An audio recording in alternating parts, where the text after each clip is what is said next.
चंद्रभान नाम का एक गरीब कुम्हार अपनी पत्नी शोभा के साथ वीरपुर में रहता था।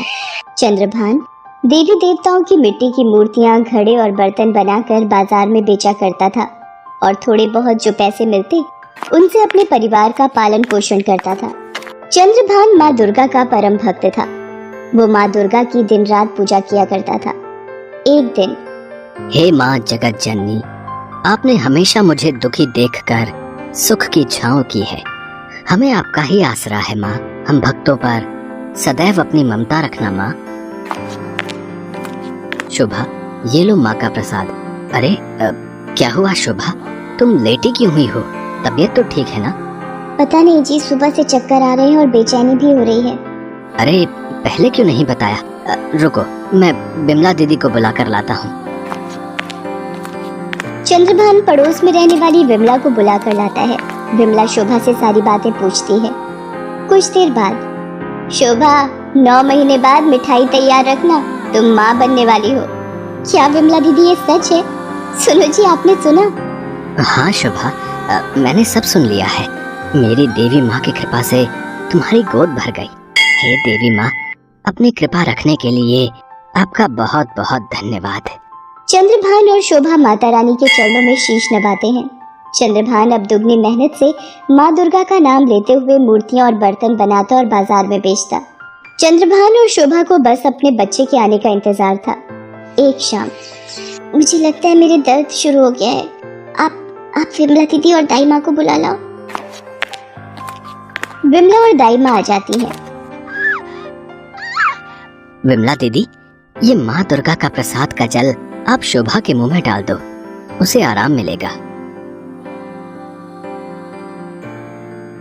ये कैसा चमत्कार है? माँ दुर्गा के नाम का जल पीते ही शोभा को ये आराम मिल गया और ये बच्चा भी आसानी से हो गया। जय माँ दुर्गा। बधाई हो चंद्रभान भैया, लड़का हुआ है। जाओ वीरेंद्र हलवाई से लड्डू का डिब्बा लेकर आओ। चंद्रभान मिठाई खरीद कर लाता है और सबका मुंह मीठा करवाता है। शोभा और चंद्रभान बेटे के जन्म के बाद बहुत प्रसन्न थे। वो अपने बेटे को माँ दुर्गा के चरणों में माथा टिकाते हैं। शोभा, माँ दुर्गा की कृपा से जब से हमारा प्रथम पैदा हुआ है, मेरे कारोबार में भी वृद्धि हुई है। अब मुझे और ज्यादा मूर्तियाँ और बर्तन बनाने होंगे। हमारा लाल तो हमारी जान है जी। माँ ने प्रथम को झोली में दे दिया, हमारे जीवन में खुशियाँ आ गई। प्रथम के आ जाने से चंद्रभान और शोभा की जिंदगी ही बदल गई थी। दोनों उसके साथ खेलते, बातें करते, अपने लाल को बहुत प्यार करते। धीरे धीरे वक्त बीता। प्रथम 9 महीने का हो गया था और घुटनों के बल चलता था। एक सुबह, सुनो जी, कहाँ हो? अरे ये तो बर्तनों के लिए चिकनी मिट्टी तैयार कर रहे हैं। प्रथम सो रहा है, तब तक जल्दी से खाना तैयार कर लेती हूँ। शोभा भोजन बनाने झोपड़ी के भीतर चली गई। चंद्रभान माँ की भक्ति में आंखें बंद किए मिट्टी रौंद रहा था और माँ का ध्यान कर रहा था। चंद्रभान मिट्टी को पैरों से कुचलता जय माता दी का जाप कर रहा था। तभी उसका बेटा प्रथम घुटनों के बल चलता अपने पिता की ओर आ जाता है।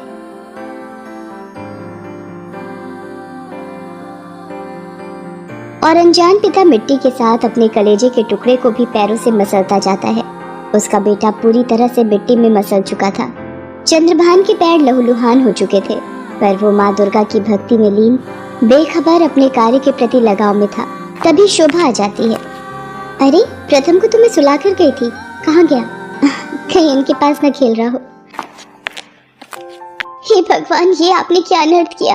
आंखें खोलो, आपके पैर खून से सने हुए क्यों हैं? आपने ये क्या कर दिया? हमारा लाल, हमारा प्रथम मिट्टी में कुचल गया। नहीं, ये नहीं हो सकता। मैंने अपने ही बेटे को मार दिया। ये मैंने क्या अनर्थ कर दिया? चंद्रभान माँ दुर्गा के समक्ष विनती करता है। हे देवी माँ, हे दुर्गा मैया, मैं आपकी भक्ति में लीन था। मुझसे ये कैसा पाप हो गया माँ। हम भी अपने लाल के बिना नहीं जिएंगे। आपके चरणों में सिर पटक पटक कर अपनी जान दे देंगे माँ। यदि आपने मेरी विनती नहीं सुनी और मेरे लाल को जीवित नहीं किया तो माँ, पूरी दुनिया मुझे कोसेगी कि मैंने अपने ही लाल को मार दिया। मेरी भक्ति की लाज रखो माँ, मेरी भक्ति की लाज रखो। मेरे बेटे को वापस जीवित कर दो माँ। हे माँ दुर्गा। सुनो जी, माँ दुर्गा आपकी विनती जरूर सुनती हैं। उन्हें बोलो हमारा पुत्र लौटा दे। माँ, हमारे पुत्र को जीवित कर दो माँ, हमारी रक्षा करो। चंद्रभान और शोभा माँ दुर्गा के चरणों में अपना सिर पटक पटक कर रोने लगते हैं और माँ दुर्गा से प्रथम को जीवित करने की विनती करते हैं। माँ दुर्गा तो करुणा की देवी हैं, ममतामयी माँ है, वो अपने भक्तों को दुखी नहीं देख सकती। चंद्रभान और शोभा के करुण स्वर सुनकर माँ दुर्गा अपने विराट रूप में शेर पर सवार होकर प्रकट होती हैं। पुत्र चंद्रभान, पुत्री शोभा, तुम रो क्यों रहे हो? वो देखो, तुम्हारा पुत्र प्रथम बिल्कुल सुरक्षित है।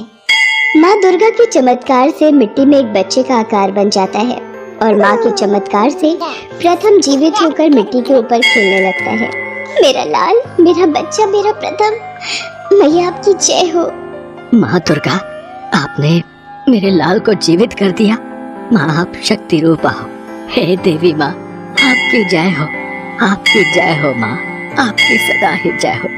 चंद्रभान और शोभा माँ के चमत्कार को देख खुशी से झूम उठते हैं। उनके घर का चिराग माँ के आशीर्वाद की लौ से फिर जल उठा था। माँ दुर्गा की भक्ति का जयकारा लगाते हुए चंद्रभान और शोभा माँ दुर्गा को शीश नवाते हैं। इसके पश्चात माँ दुर्गा आशीर्वाद देकर अंतर्ध्यान हो जाती हैं। शोभा, माँ ने हमारी भक्ति की लाज बचा ली। आज उन्होंने हमारे प्रथम को नया जीवन दिया है, इसलिए हम प्रथम को माँ वैष्णो देवी के दर्शनों के लिए लेकर जाएंगे। उसके बाद चंद्रभान और शोभा अपने बेटे प्रथम को लेकर माँ वैष्णो देवी की यात्रा पर जाते हैं और माँ वैष्णो देवी गुफा के दर्शन करके अपनी झोली खुशियों से भरकर घर लौटते हैं।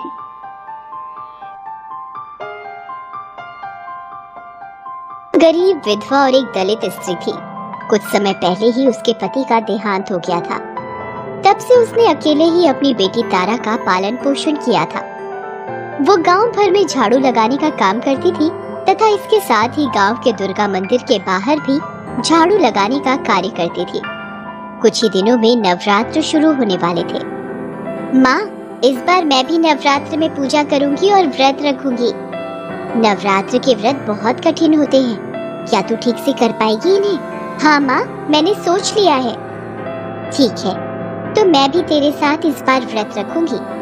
इस तरह दोनों माँ बेटी ने व्रत करने की तैयारी शुरू कर दी। सुधा ने इधर उधर से कुछ पैसों का इंतजाम करके पूजा का सामान खरीदा। आज नवरात्र का पहला दिन था। तुझे भूख तो नहीं लगी?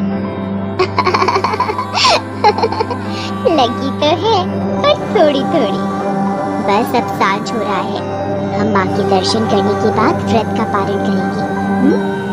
दोनों माँ बेटी माँ को अर्पित करने के लिए थोड़े से फूल लेकर मंदिर जाती हैं। इन फूलों के सिवाय अर्पण करने को उनके पास कुछ और था भी नहीं। मंदिर में प्रवेश करने पर द्वार पर ही पुजारी उन्हें फटकारता है। कहाँ घुसी जा रही है? तुझे पता नहीं कि तेरे जात वालों का मंदिर में घुसना वर्जित है? पुजारी जी, माता के लिए तो अपने सारे बच्चे एक समान होते हैं, फिर ऐसा भेदभाव हमारे साथ ही क्यों किया जाता है? हमारा ही प्रवेश मंदिर में वर्जित क्यों है? हमारी बराबरी करेगी? होती कौन है सदियों पुरानी रीत बदलने वाली? अपनी जात भूल गई? पुजारी जी, मेरी बेटी को माँ के दर्शन का ये फूल चढ़ाने दो। तू अपनी बेटी के मुंह में हमारा धर्म भ्रष्ट करेगी। चुपचाप यहाँ से निकल जा। देखो भाइयों, ये अछूत औरत होकर मंदिर में माँ के दर्शन करने आ गई है। भगाओ इसे, नहीं तो ये देवी के मंदिर को भ्रष्ट कर देगी। वहाँ खड़े लोग उन्हें भगा देते हैं। उन सब की नजर बचाकर तारा चुपचाप मंदिर के द्वार पर अपने फूल चढ़ा देती है। दर्शन न होने के कारण दोनों माँ बेटी भारी मन से घर लौट आती हैं। अगले दिन जब पुजारी मंदिर खोलता है तो देखता है कि कल के चढ़ाए सारे फूल मुरझा गए हैं, मगर द्वार के पास पड़े फूल अभी भी ताजे हैं। आश्चर्य है, मंदिर तो मैंने अभी अभी खोला है। ये कल के चढ़ाए हुए फूल किस भक्त के हैं, जिनमें अभी भी ताजगी बाकी है? ये बात सारे गांव में फैल जाती है। सब अपने आप को माता का भक्त साबित कर रहे थे। वे बता रहे थे कि फूल उनके द्वारा चढ़ाए गए हैं। इन सब से बेखबर सुधा और तारा अपनी भक्ति में मगन थी। दोनों सच्चे मन से माता की पूजा करती थी। इसी तरह दिन बीतते गए और महाअष्टमी भी आ गई। सुधा और तारा ने माता को भोग लगाने के लिए थोड़ी सी पूरियां, चने और हलवा बनाया था। इन सब सामग्रियों को उसने बहुत ही मेहनत से इकट्ठा किया था। तारा, आ जाओ, व्रत के पारण का समय हो गया है। दोनों माँ बेटी अभी खाने बैठी ही थी कि बाहर से किसी बूढ़ी औरत की आवाज आती है। अरे, कोई इस बुढ़िया को भी कुछ खाने को दे दो, 2 दिनों से कुछ नहीं खाया है मैंने। तारा और उसकी माँ बाहर देखते हैं। एक बेहद कमजोर और बूढ़ी औरत लाठी का सहारा लेकर वहाँ खड़ी थी। उसे देखकर उनके मन में दया उमड़ आती है। वो अपना सारा खाना उस बुढ़िया को खिला देती है। बुढ़िया खाना खाकर तृप्त हो जाती है तथा उनको एक छोटी सी पोटली देते हुए कहती है, जा, इसे अपने पूजा के स्थान पर रख दे और इसे विजयादशमी के दिन ही खोलना। जाके माता के दर्शन कर ले, तुम्हारे सारे दुख दूर हो जाएंगे। माँ बेटी दोनों फिर थोड़े से फूल लेकर डरते डरते मंदिर पहुँचते हैं। अरे अछूत कहीं की, तुम दोनों फिर यहाँ आ गई। ये अछूत होते ही ऐसे हैं, जो एक बार में बात ही नहीं समझते। पुजारी जी, माता ने कभी आकर मना नहीं किया हम लोगों को। आपके जैसे धर्म के ठेकेदार ही हमें मंदिर जाने से रोकते हैं। मुझे इतना पता है कि माता के दरबार में सब बराबर होते हैं। उनकी नजरों में कोई छोटा बड़ा नहीं होता। अब तू मुझे पंडिताई का पाठ पढ़ाएगी? वो मंदिर में आए और लोगों की ओर देखकर कहता है, अरे भाइयों, देखो, ये अछूत फिर से मंदिर में घुसने आ गई है। इससे पहले ये देवी के मंदिर को दूषित करे, उससे पहले इस कचरे को निकाल बाहर करो। सारे लोग उन्हें वहाँ से खदेड़ने लगते हैं जैसे वो कोई जानवर हो। इस भाग दौड़ में तारा के फूल मंदिर के प्रांगण में गिर जाते हैं। अगले दिन जब लोग मंदिर में जाते हैं तो वो देखते हैं कि तारा के गिरे हुए फूल अभी तक ताजे हैं। लगता है ये माँ बेटी जरूर कोई डायन या जादूगरनियाँ हैं। उन्होंने ही मंदिर पर जादू किया हुआ है। भाइयों, उन्हें पकड़कर यहाँ लाना होगा। उनका फैसला यहाँ देवी के सामने होगा। लोग दोनों माँ बेटी को पकड़कर मंदिर लाते हैं। सच सच बताओ कि तुम लोगों ने यहाँ क्या जादू कर रखा है? हम यहाँ इतनी भक्ति से माँ की पूजा करते हैं, हमारे फूल तो मुरझा जाते हैं, और तुम अछूत जात की औरतें जो मंदिर में प्रवेश करने के लायक नहीं हैं, उसके फूल कैसे ताजे रहते हैं? हमने कुछ नहीं किया है पुजारी जी, हम कोई जादूगरनी नहीं है। लगता है ये ऐसे मुंह नहीं खोलेगी।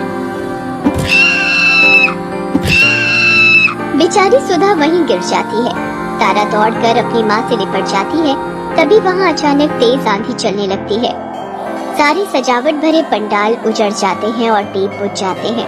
उसके बाद लोगों की आंखें आश्चर्य से फट जाती हैं।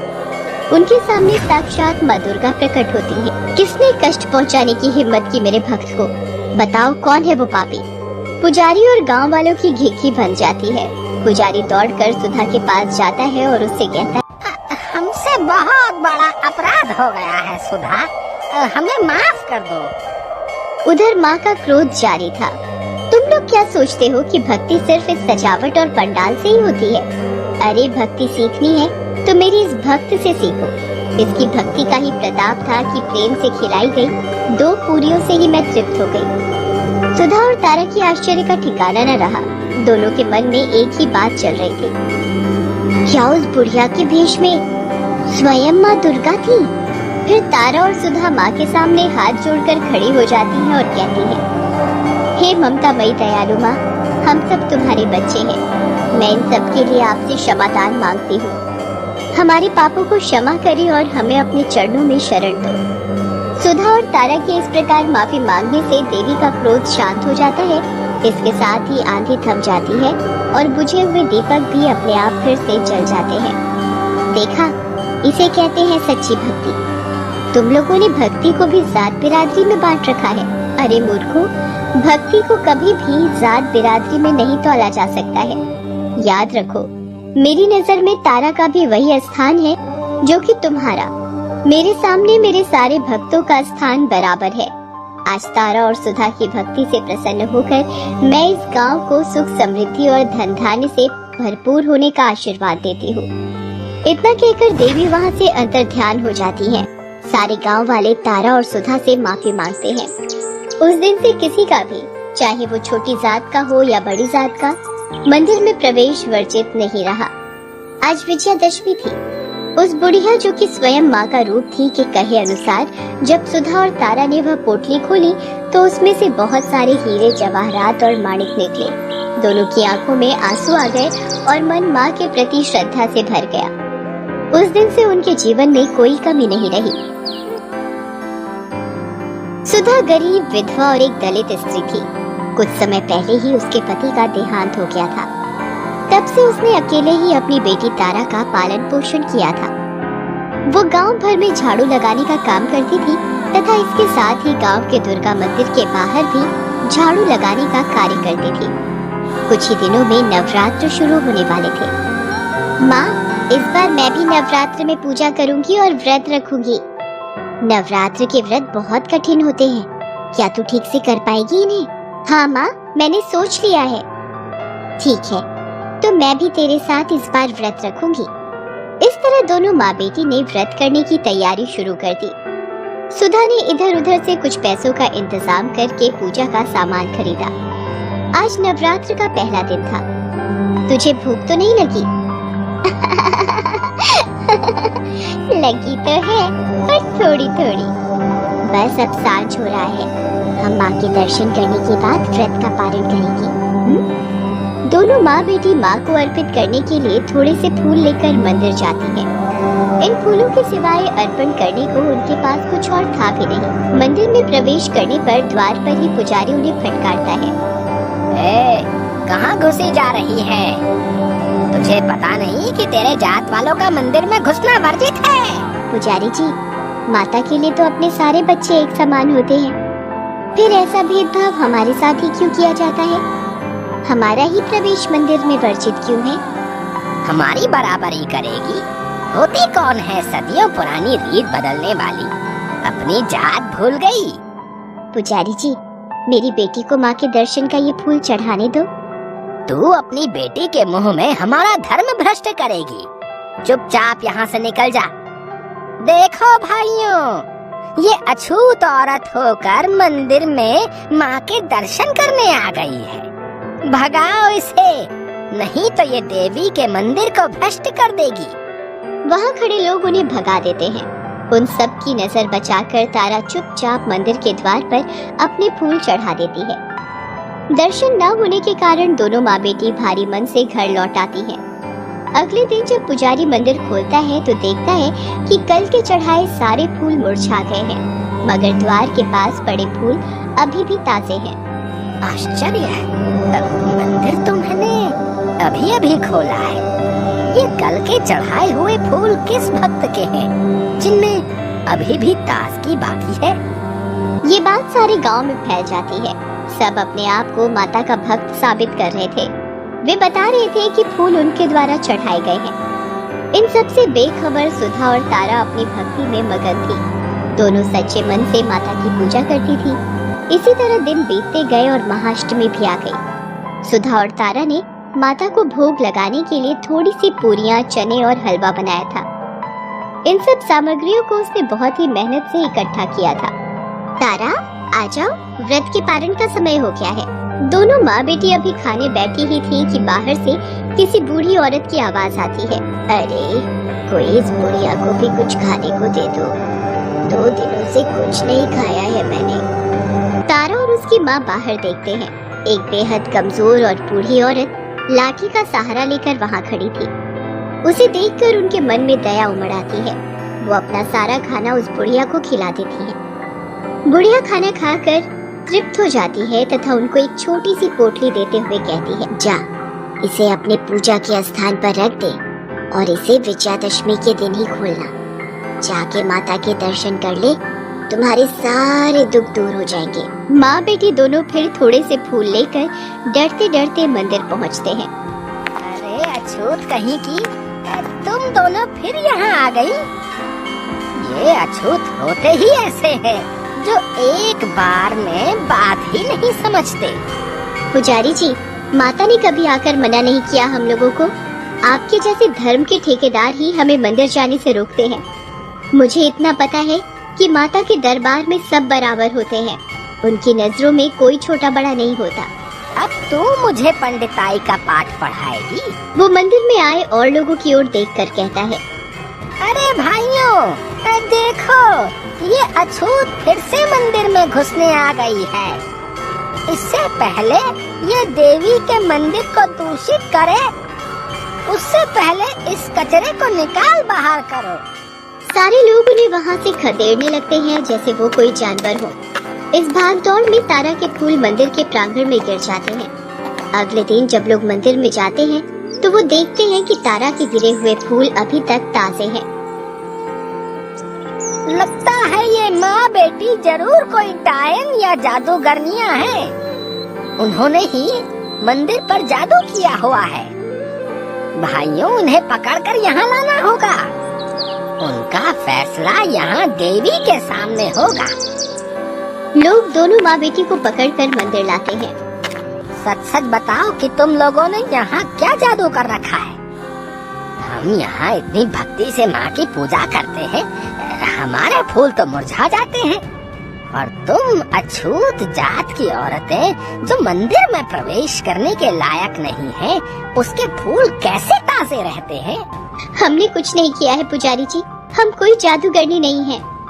लगता है ये ऐसे मुंह नहीं खोलेगी। बेचारी सुधा वहीं गिर जाती है। तारा दौड़कर अपनी माँ से लिपट जाती है। तभी वहाँ अचानक तेज आंधी चलने लगती है। सारे सजावट भरे पंडाल उजड़ जाते हैं और दीप बुझ जाते हैं। उसके बाद लोगों की आंखें आश्चर्य से फट जाती हैं। उनके सामने साक्षात माँ दुर्गा प्रकट होती है। किसने कष्ट पहुँचाने की हिम्मत की मेरे भक्त को? बताओ कौन है वो पापी? पुजारी और गांव वालों की घिघी बन जाती है। पुजारी दौड़कर सुधा के पास जाता है और उससे कहता है, हमसे बहुत बड़ा अपराध हो गया है सुधा, हमें माफ कर दो। उधर माँ का क्रोध जारी था। तुम लोग क्या सोचते हो कि भक्ति सिर्फ इस सजावट और पंडाल से ही होती है? अरे भक्ति सीखनी है तो मेरी इस भक्त से सीखो। इसकी भक्ति का ही प्रताप था कि प्रेम से खिलाई गई 2 पूरियों से ही मैं तृप्त हो गई। सुधा और तारा की आश्चर्य का ठिकाना न रहा। दोनों के मन में एक ही बात चल रही थी, क्या उस बुढ़िया के भेष में स्वयं माँ दुर्गा थी? फिर तारा और सुधा माँ के सामने हाथ जोड़कर खड़ी हो जाती हैं और कहती हैं, हे ममता मई दयालु माँ, हम सब तुम्हारे बच्चे हैं। मैं इन सब के लिए आपसे क्षमादान मांगती हूँ। हमारे पापों को क्षमा करें और हमें अपने चरणों में शरण दो। सुधा और तारा के इस प्रकार माफी मांगने से देवी का क्रोध शांत हो जाता है। इसके साथ ही आंधी थम जाती है और बुझे हुए दीपक भी अपने आप फिर से जल जाते हैं। देखा, इसे कहते हैं सच्ची भक्ति। तुम लोगों ने भक्ति को भी जात बिरादरी में बांट रखा है। अरे मूर्खों, भक्ति को कभी भी जात बिरादरी में नहीं तोला जा सकता है। याद रखो, मेरी नजर में तारा का भी वही स्थान है जो कि तुम्हारा। मेरे सामने मेरे सारे भक्तों का स्थान बराबर है। आज तारा और सुधा की भक्ति से प्रसन्न होकर मैं इस गांव को सुख समृद्धि और धन धान्य से भरपूर होने का आशीर्वाद देती हूँ। इतना कहकर देवी वहाँ से अंतर ध्यान हो जाती हैं। सारे गांव वाले तारा और सुधा से माफी मांगते हैं। उस दिन से किसी का भी, चाहे वो छोटी जात का हो या बड़ी जात का, मंदिर में प्रवेश वर्जित नहीं रहा। आज विजयादशमी थी। उस बुढ़िया जो कि स्वयं माँ का रूप थी के कहे अनुसार जब सुधा और तारा ने वह पोटली खोली तो उसमें से बहुत सारे हीरे जवाहरात और माणिक निकले। दोनों की आंखों में आंसू आ गए और मन माँ के प्रति श्रद्धा से भर गया। उस दिन से उनके जीवन में कोई कमी नहीं रही।